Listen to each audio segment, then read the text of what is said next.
And welcome back to my channel learning with Hadiya. काफ़ी दिन बाद आज मैं रिकॉर्ड कर रही हूँ। घर में कुछ प्रॉब्लम्स हो गई थी। एक तो ठंड इतनी है, कुछ काम करने का दिल नहीं करता। तो वैसे मैंने रिकॉर्ड किए थे लेक्चर्स ना, साइकोलॉजी के PSY 404 के, लेकिन मसला ये हुआ कि मैंने पुराने हैंड आउट से रिकॉर्ड कर लिया और वो हैंड आउट सब चेंज हो चुके हैं। खैर चलें, ट्रीटमेंट का शुरू करते हैं। Lesson number 4। अब ट्रीटमेंट क्या है? अब हम ट्रीटमेंट क्या चीज़ है? ट्रीटमेंट एक प्रोसीजर है ताकि हम लोग किसी के भी नॉर्मल बिहेवियर को चेंज करें, कन्वर्ट करें नॉर्मल बिहेवियर के। इन ट्रीटमेंट को चेंज करने के लिए जो है मेडिसिन भी यूज़ होती हैं, काउंसलिंग भी यूज़ होती हैं।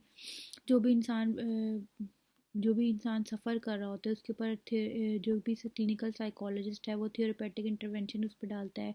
अगर क्लाइंट को किसी मेडिकेशन की ज़रूरत होती है तो फिर साइकेट्रिस्ट को रेफ़र कर दिया जाता है, क्योंकि आपने पढ़ा है ना, साइकेट्रिस्ट जो होता है उसने MBBS किया होता है और वो ही मेडिसिन प्रिस्क्राइब कर सकता है। साइकोलॉजिस्ट जो होता है वो मेडिसिन प्रिस्क्राइब नहीं कर सकता। ठीक है। अब हम जब ट्रीटमेंट प्लान करते हैं उसके अंदर 3 जो फीचर्स होते हैं। अब वो फीचर्स क्या हैं? एक सबसे पहले तो अगर हमारे पास क्लाइंट ही नहीं होगा जो भी सफ़र कर रहा है, तो फिर वो तो ट्रीटमेंट तो फिर कंप्लीट ही नहीं हो सकता ना, सारी बात है। एक तो क्लाइंट होना चाहिए, एक थेरेपिस्ट जो हीलर होना चाहिए वो उसका होना ज़रूरी होना चाहिए। फिर सीरीज़ ऑफ कॉन्टैक्ट्स होने चाहिए इन बीच में, हीलर के और सफ़रर के। हीलर के कौन है? जो कि थेरेपिस्ट है, जो कि काउंसलर है, साइकोलॉजिस्ट है। और सफ़रर कौन सा है? जो पेशेंट है, जो कि सफ़र कर रहा है किसी भी अबनॉर्मलिटी से। उनके अंदर डिफरेंट सीरीज़ ऑफ जो है ना कॉन्टैक्ट्स होंगे, डिफरेंट सेशंस होंगे। तो फिर जो है ना उसके बिहेवियर को, एटीट्यूड को समझे और उसको किस तरह उसको ठीक किया जाए, वो ट्रीटमेंट होता है फिर। अब ट्रीटमेंट टीम एक सारी बात है, जो पूरी ना टीम चाहिए होती है किसी भी काम के लिए। कोई भी घर बनता है तो उसके लिए कितने सारे लोग चाहिए होते हैं। इसी तरह जब किसी इंसान को, जब इंसान है वो घर, तो फिर इंसान तो बहुत बड़ी चीज़ है।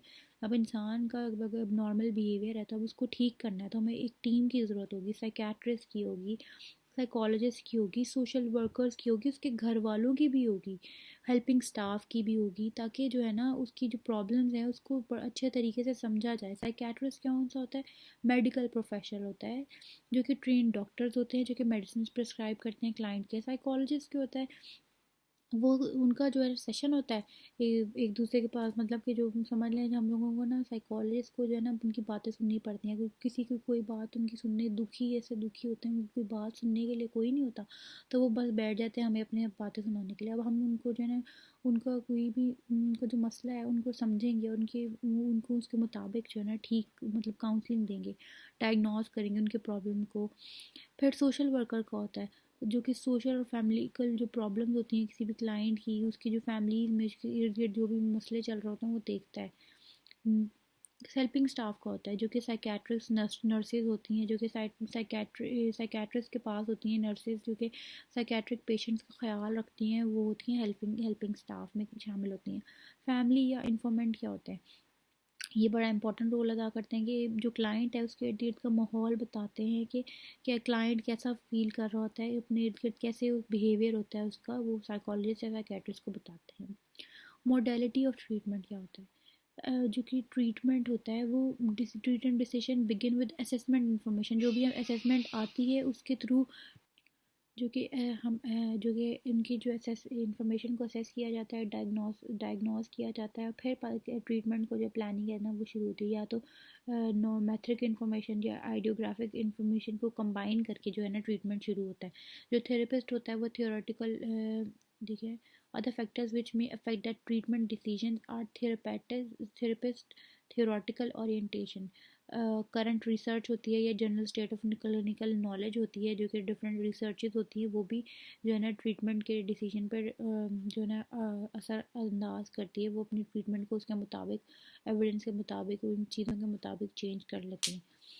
जो कि ट्रीटमेंट है वो असेसमेंट इन्फॉर्मेशन से शुरू होता है और डायग्नोस्टिक डिसीजन से शुरू होता है, कि किसी भी ट्रीटमेंट को प्लान किया जाता है कि जो कि क्लाइंट है उसको मेडिकेशन की ज़रूरत है, उसको किस चीज़ की ज़रूरत है।